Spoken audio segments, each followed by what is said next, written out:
ഒരു വഴി ടിക്കറ്റ് എടുത്ത് തന്നിട്ടായിരുന്നു വന്നിട്ടുണ്ടായിരുന്നു. 3 മാസം അവിടെ അഡ്മിറ്റ് ആയിട്ടുണ്ടായിരുന്നു. അവിടെ ട്രെയിനിങ് കഴിഞ്ഞപ്പോൾ ഞങ്ങൾ വേറെ ജോലിക്കായിരുന്നു പോയിണ്ടായിരുന്നു. അപ്പോൾ അത് കഴിഞ്ഞപ്പോൾ ഒരു ദിവസം രാത്രി വന്ന് വിളിച്ചിട്ട് എല്ലാവരുടെയും കൂടി അങ്ങനെ കൊണ്ടുപോയിരുന്നു ചെയ്തിട്ടുണ്ടായിരുന്നു. അങ്ങനെ അവരുടെ കൂടെ പോകേണ്ടി വരികയായിരുന്നു. അങ്ങനെ പെട്ടുപോയതായിരുന്നു. റഷ്യൻ കൂലിപ്പട്ടാളത്തിന്റെ പിടിയിലകപ്പെട്ട തൃശൂർ സ്വദേശി ജെയിൻ കുര്യൻ നാട്ടിലെത്തിയ ശേഷമുള്ള പ്രതികരണമാണ് ഇപ്പോൾ കേട്ടത്. യുദ്ധത്തിൽ ഗുരുതരമായി പരിക്കേറ്റ് ചികിത്സയിലായിരുന്ന ജെയിൻ റഷ്യയിലെ മലയാളികളുടെ സഹായത്താലാണ് നാട്ടിലെത്തിയത്. ജെയിനൊപ്പം റഷ്യയിലെത്തിയ 6 പേരിൽ 2 പേർ കൊല്ലപ്പെട്ടിരുന്നു. ഡാനി ഇപ്പോൾ ചേരുന്നുണ്ട് വിവരങ്ങളുമായി. ഡാനി, എന്തായാലും കൊച്ചിയിലെത്തിയ ശേഷം, സ്വന്തം നാട്ടിൽ തിരിച്ചെത്തിയ ശേഷം ജെയിൻ കുര്യൻ്റെ വാക്കുകളിൽ തന്നെ വലിയ ആശ്വാസം, വലിയ പ്രതീക്ഷയുണ്ട്. പക്ഷേ ഇപ്പോഴും ജെയിനൊപ്പം റഷ്യയിൽ ഉണ്ടായിരുന്ന അന്ന് കൊല്ലപ്പെട്ട 2 പേര്, ഒരാളുടെ മൃതദേഹം എവിടെയൊന്നു പോലും ഇതുവരെയും കണ്ടെത്താൻ കഴിഞ്ഞിട്ടില്ല. എന്താണ്, എങ്ങനെ ഈ കൂലിപ്പട്ടാളത്തിൻ്റെ പിടിയിൽ അകപ്പെടുന്നു? അതിനുശേഷം അവിടെ അനുഭവിച്ച ദുരിതങ്ങളെക്കുറിച്ച് എന്തൊക്കെയാണ് ജെയിൻ കുര്യൻ വിവരിച്ചത്?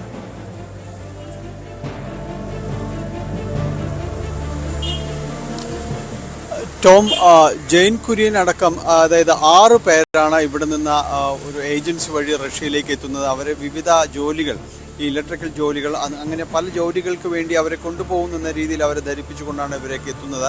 പക്ഷെ പിന്നീട് അവർക്ക് മനസ്സിലാവുന്നു അവർ തൊഴിൽ തട്ടിപ്പിന് ഇരയാവുകയാണ്.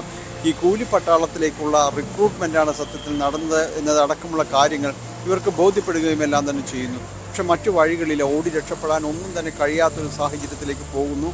അങ്ങനെ അവർക്ക് മനസ്സിലായി അവിടെ തങ്ങളെ കൊടുക്കുകയായിരുന്നു എന്നടക്കമുള്ള കാര്യങ്ങൾ മനസ്സിലായി. തുടർന്നാണ് ഇവർ രക്ഷപ്പെടാനുള്ള നിരന്തര ശ്രമങ്ങളിലേക്ക് പോകുന്നത്. അതിനിടയിൽ അവർ ഈ യുക്രൈനുമായുള്ള യുദ്ധത്തിൽ ഇവരെ നിയോഗിക്കപ്പെടുകയും എല്ലാം തന്നെ ചെയ്യുന്നുണ്ട്.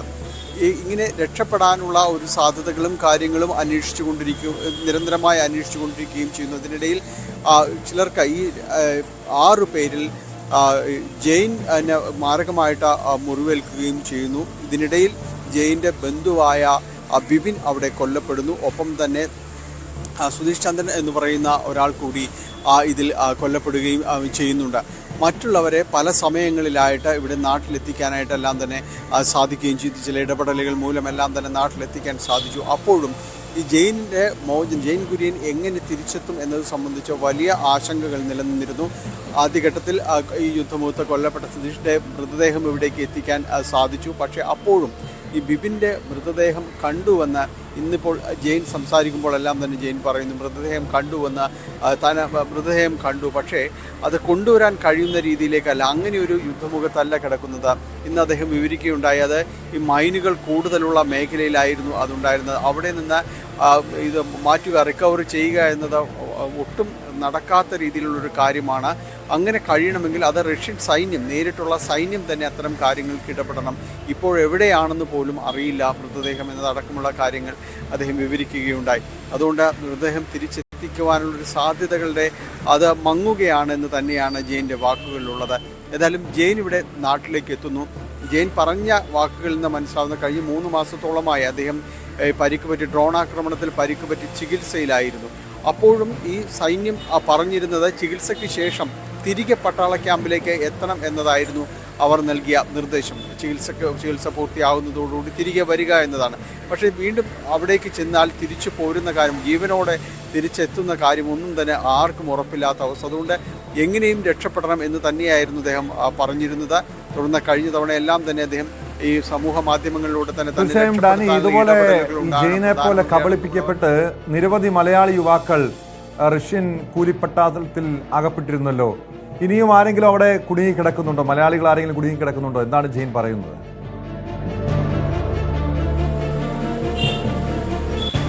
ജെയിൻ സൂചിപ്പിക്കുന്നത് അദ്ദേഹത്തിനൊപ്പം പോയവരെ കുറിച്ച് മാത്രമാണ് അദ്ദേഹത്തിന് അറിയാവുന്നത്, മലയാളികളായിട്ട് അറിയാവുന്നത്. മറ്റാരെങ്കിലും ഒരുപക്ഷെ ഉണ്ടാകാതിരിക്കാം.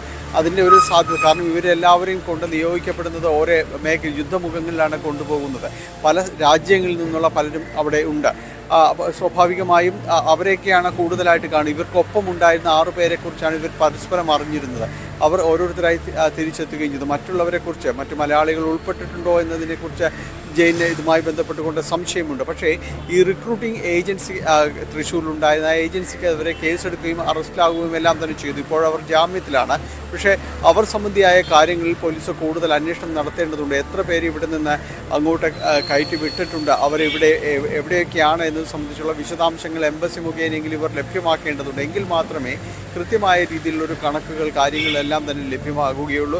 കാരണം ഇതുപോലെ തൊഴിൽ തട്ടിപ്പിനിരയായി പലരും തന്നെ പലയിടങ്ങളിലേക്കും പല നിർബന്ധിതമായ പല ജോലികളും ചെയ്യേണ്ട ഒരു അവസ്ഥയിലേക്ക് എല്ലാം തന്നെ കാര്യങ്ങൾ പോകുന്നുണ്ട്. എന്തായാലും ആശ്വാസകരമായ വാർത്തയാണ്. റഷ്യൻ കൂലിപ്പട്ടാളത്തിലകപ്പെട്ട തൃശ്ശൂർ സ്വദേശി നാട്ടിൽ തിരിച്ചെത്തിയിരിക്കുന്നു.